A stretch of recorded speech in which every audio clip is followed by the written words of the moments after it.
welcome to another episode of Owning the Dream. I'm your host, Melva Robertson, writer, publicist, author of Congratulations, It's a Brand, and owner of the Right Media Group public relations firm. Today, it's all about entrepreneurship, and we have for you Jason Carey. Now, if you don't know about Jason, let me just tell you a little bit about him. He's a spokesperson. He's an actor. He's a multimedia personality. He's a podcast host, and he has his own radio show. He's also a brand ambassador for a lot of big name brands that you've heard and know about. Please welcome to the show, JC Carey. Do you want to be JC or Jason? Jason. Jason is a brand, so Jason Carey. Jason Carey. Yeah. Okay. Well, thank you for coming on the show, Jason. Thank you. Thank you for having me. I am so excited to have you on here and talk to you because I think you have a lot of insight and experiences that you can share with our aspiring Jasons out there because you are doing a lot. I'm just working. That resume is long. Oh my gosh. I remember I was on your show, and we'll talk about your show in a second. And I was like, man, he's got it. He knows exactly what to do. He's got the personality. He's just the professionalism. And you're funny. Comedian. We're going to add comedian. Yeah, put it on there. Yeah. But, okay, so just tell us a little bit about who is Jason Carey. Jason Carey is a brand, you know. That's what I strived for, is to create a brand and create a household name with Jason. But as you said, multimedia personality. That's usually what I say. I think that encompasses everything because there's no telling, you might find me on air, on a screen, or behind the screen. You know. Yeah, at events. I've seen you at a couple of events. Yes, yeah. I was like, well, he is just everywhere. But that's great. That's great. Indeed. How did you get started? Because you are able to cross over into so many different platforms. I think people who are aspiring to be brand ambassadors, aspiring to be radio hosts, might not know, how do I get my foot in the door? Because once you get it in the right door, the path leads to many different directions. So what advice would you give? How does a person who wants to be a Jason get started? I think first is define your vision. Define the brand, define the vision. Where are you trying to go? A lot of times people are like, well, I just fell into it. And it's like, well, you can fall into a lot of stuff. So figure out where you're trying to go. So I got started as interested. I started as a rapper. Like, I started rhyming when I was 11 years old. Really? And, you know what I mean? So just writing rhymes with my buddies. We started recording. Got Adidas commercial when I was like 15 years old. So just started rhyming. And my mom made me be an actor when she put me in plays when I was a kid. Okay. But her thing is, she put me in front. I always say I got a mom that's one of those my son will do it kind of moms. Mm-hmm. So in church, it's like, you do the prayer, my son will do it. My son will do it. Yeah. Somebody need to do the welcome, my son will do it. But her thing was, she didn't want me to be scared to speak in front of people because one of the number one fears is public speaking. Right. In the world. So she's like, you're not gonna be scared to speak in front of anybody. So I'm gonna always put you in front of people. And she didn't know this was gonna happen though. So it's your fault, Mom. She's probably you're welcome. She said you went this far with it. She'd rather me go have a 9 to 5 and picket fence and 2.5 kids. Maybe later, Mom. Maybe later. But to answer your question, it's just getting started. That's the thing. You gotta get started. Know where you're going and get started. So if you want to be an actor, you want to be on the radio, if you want to be on TV, that's the ultimate goal. And get started. So, as an entrepreneur, somebody that's trying to grow their business, rejection is something that you face. But I think in the industry that you're in, the potential for rejection is even higher because you've got to audition and you've got to basically compete with other personalities or other people trying to get the same part. How do you, clearly you have not been rejected in quite a while, but how do you handle that, and how do you what would you say to other people who don't handle rejection so well and find themselves wanting to give up after every no? Well, if you don't handle rejection well, don't do this. That's answer number one. Okay. No is part of the game. Yeah. No is part of the game, and I go into it. What I say to myself: if I go, I book. That's what I say. If I go to audition, I'm going to book it. And that's always what I tell myself. But I also know that sometimes they're just not looking for you. Right. Like when a person writes a script, sometimes you're just not what they're looking for. They're looking for somebody taller. They're looking for somebody light skinned. They're looking for somebody with a full head of hair. I'm bald. Stop it. Don't ask me to do it. Right. You know, and I understand sometimes that it just, and I understand that from the beginning that sometimes it's just not who they were looking for. It doesn't have anything to do with whether you were good or not. It's just so if you don't handle rejection well, don't do it. But get ready for it. You're gonna get plenty of it. Right? Yeah. I can sit here and talk to you all day because you just are a people person. You're a good communicator, which has probably helped you in these different roles and these different pieces of entertainment that you're in.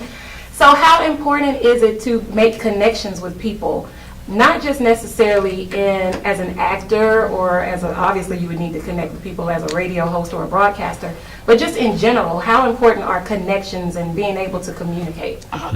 Connections is everything. Like the relationships, for one, is how you move forward, especially in this business, but in a lot of businesses. Just relationships are everything. I know people in an industry that aren't great people persons. So is that? Can you say that? I don't know. That's weird. I'm not gonna say that. Whatever. So they're not that good at that, and they wonder why someone else may be ahead of them. And they be like, "Man, I'm more talented than that person." It's like, but people don't like you. So that kind of works that way. Yeah. So again, everybody's not gonna like you, but being a person that can talk to anyone. My dad. I got tons of stories. This is just me, but this is how I kind of reach back, and this kind of gives me my path. So my dad, growing up, one of his superpowers to me is he could talk to anybody. My dad could talk to the CEO or the guy that's scraping gum off the ground. It didn't matter who it was. He could relate with everybody. And I always, when I saw that, it was something I aspired to be. I said, man, I'm going to be able to talk to anybody. And so I take that approach. I'm never too big, never too small. It doesn't matter. I can talk to anybody. And make everybody, because people just want to feel good. You know, and they want to feel like you notice them. So I pay attention to everybody. If I'm hosting, people are surprised that I saw them in the crowd. There's 5,000 people out there, and I picked them out. They're like, you saw me? You saw what I was doing? Yes, I can see the whole room. So I pay attention to people, and plus people give you energy. Yeah. You know what I mean? Yeah. I'm gonna give you a ton of energy. Just give it back to me. Yeah.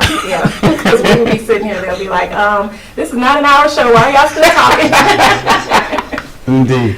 So I have another question for you, kind of related to the whole people connection thing. In this industry, there are a lot of egos. And if you're someone who's aspiring to be, you know, a broadcaster, an actor, a spokesperson, you may be intimidated by some of those egos because, you know, there are some egos out there.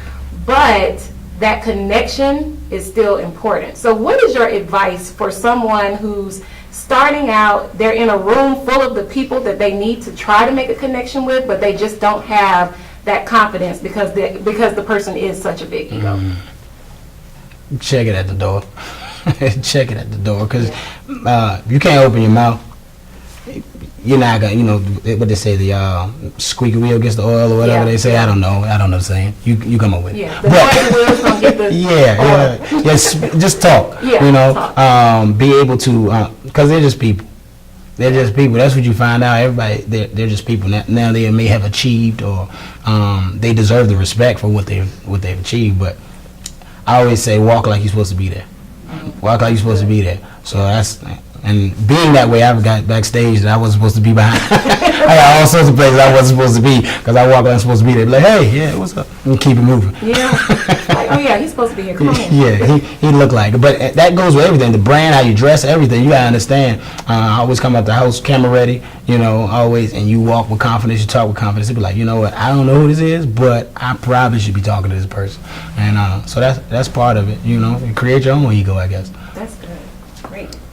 So now, this is the portion of the interview where we're going to do what I call the own it moment. Own it. Own it. Yes. So what I want to know from you is, what was your own it moment? And what that means is, when were you, if you can just tell us like a time when you remember thinking, you know what, I'm on the right path. This is where I'm supposed to be. Not necessarily that you had achieved all of your goals, but you knew that this was what you were supposed to be doing. And you were continuing it because you felt like this is where you were supposed to be. Own it moment. That's good. I probably because I went to A&T, North Carolina A&T, Aggie Pride. I got an engineering degree. I worked as an engineer for like 6+ years, right? And so most people don't know that about me. They know I went to A&T though. I always say that. Yeah. HBCU pride. But on the weekends I was performing. I'd be on MTV or I was doing things. I was still in the industry. I'd be in a movie or whatever, but then I go back to work and I'm back at work. Yeah. I had a partner tell me a story about how he used to be part of the Dave Matthews Band before they were the Dave Matthews Band, but he decided to stay in the job, and he walked around and hate his job. And I was like, I'm not gonna do that. Right. I'm not gonna do that. So being called back enough times to be on TV, to be on set, I was like, you know what, this is where I'm supposed to be. Now I had to make a decision. Yeah. I had to make a decision to leave and go a different direction. It ain't always been easy. Yeah. That's the other thing we got to tell people. That's not always easy. We talked about the no's. We talked about that's the part that people don't see. They don't see the hard work or the late nights, and they don't see that I've been homeless. I slept in my car, but I decided that's where I was. That this would be part of it. That's what you needed to do. Yeah. That if it happened, just fight through it, and I smile through that too, and that's good. Have achieved. That's good. That's good. But we want to keep in touch with you. I saw something where I think that you have a screenplay coming up or a film. You're going to be in something. You're going to be some places. So tell us how we can stay connected with you so we know where you are so we can go see you and support. Okay. Jason 804 is, so you go to Jason 804, that's Twitter, Instagram, Facebook, across the board, everything. Cool. If you go to Jason 804, you can always find me there. Okay. In the short film, I got a short film that's out now. Okay. So guys can go out there. Trust and Believe is the name of the film. Yeah. So go out there. And the podcast Running the Point is on ATL Podcast Network, which was huge. But the big news is now the radio show is being distributed by iHeartMedia as well. Oh, great! Yes, that's awesome. So awesome. Join the media giant as well. That's big news. Yeah. Congratulations, and thank you so much for being on the show. We're having you back because we want to hear some more stories. I got some stories. And we got some other things we want to ask you about too. Indeed. So we have you come back. But thank you again. Thank you for having me. Thank you so much for joining us today. Jason provided great insight that I know is helpful to so many people. He's a man who really understands how to build, grow, and most importantly, sustain his brand. So that brings us to this segment called Melva's Minute, Sustaining Your Brand. Jason understands that everything that he does, partnerships, collaborations, events, opportunities, should all align with his brand. He talked about that a lot today. And what I want you to remember as an entrepreneur is that every opportunity is not your opportunity. It needs to align with your brand. Once you figure out your brand, all of the other things will fall into place. You'll know what's the right opportunity, who's the right partner, what's the right connection. But most importantly, what you need to know is who you are as a brand. Jason has figured that out, and I know you will too. Don't worry, you're so close to owning that dream.